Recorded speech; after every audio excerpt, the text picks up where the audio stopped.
Родена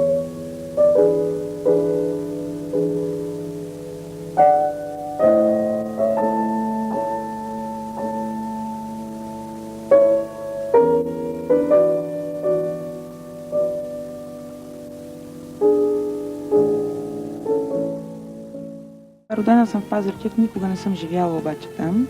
Израснах при бабите и дядовците ми. Те така може би са ми дали някакво възпитание, възпитали са някакви добродетели у мен.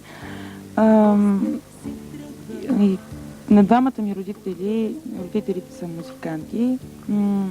Както казах вече, дядо ми, имам чувство, че ми помагат. Неговото желание беше аз да се занимавам с музика и то професионално, не просто така, за удоволствие.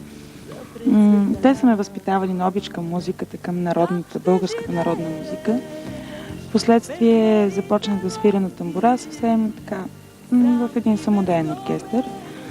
Майка ми пееше в хора. Тогава имаше самодейни оркестри към всяко едно предприятие почти. Прехвърлих се към големи оркестър. Даже участвах с тях на един фестивал във Варна, където спечелих на второ място. И това беше нещо много така велико за мен. Все пак едно дете в 4-ти клас. След това започнах да свиря на гадулка. Кандидатствах в Котел, там не бях приета.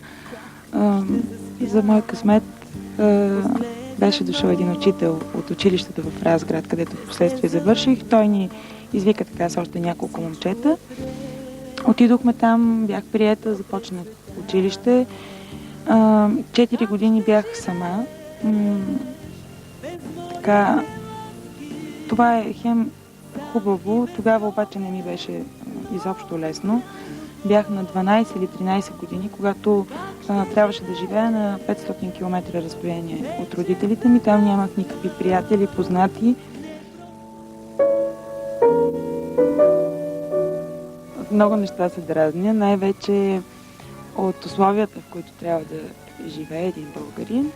Дразня се от бездушието, лицемерието, лъжата, простотията, много занижената ценностна система по принцип на хората.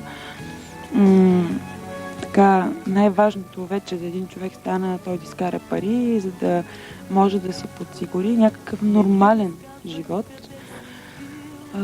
което при едни такива условия не може да се развива кой знае какво изкуство, не може. Хората са прекалено материални, загърбват духовните си ценности. Това ме дразни и не знам, чувствам се потисната, особено когато се разхождаш по улицата и виждаш само намръщени хора, огрижени хора. Това е, не знам как да го опиша, много ме дразни и жалко. Ето един пример тук за тази красота в замъка на Рачо Ангелов. Аз съм възхитена от всичко това, което един човек е направил с двете си ръце. И ето, че няма кой да обърне внимание на това нещо. То се руши, няма кой да го поддържа, собствениците не разполагат с достатъчно средства. И една такава красота остава на произвола на съдбата едва ли не, докато хората, които трябва да помогнат, явно се занимават с някакви по-други, по-важни проблеми. Една такава обстановка, една църква, една красива местност много ме успокоява, дава ми някаква положителна енергия. Просто се зареждам и мога след това да работя с нови сили, с някакви светли надежди, с така много настроение. И винаги, когато имам възможност, ходя на такива места. Понякога, когато не мога да отделя повече време, оставам сама, за да поне да си ги представя. Много е красиво и човек се успокоява.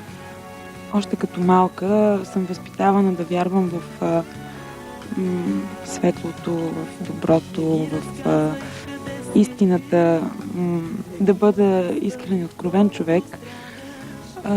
Баба ми не ми е разказвала толкова приказки, колкото епизоди от Библията, чела ми е.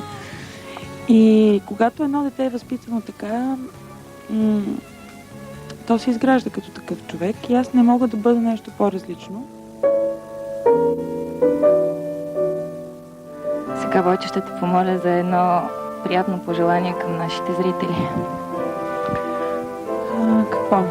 Естествено, на първо място да са здрави, винаги усмихнати, да мечтаят колкото и нереални да са мечтите им, защото честно да ти кажа, повечето от нещата, които съм си представила като малка, наистина сега се сбъднаха. Дори някои невероятни, наистина. Да мечтаят, да мислят позитивно, да се зареждат само с положителни емоции и те ще ги последват, ще се усмихват и мечтите им ще бъдат вече реалност.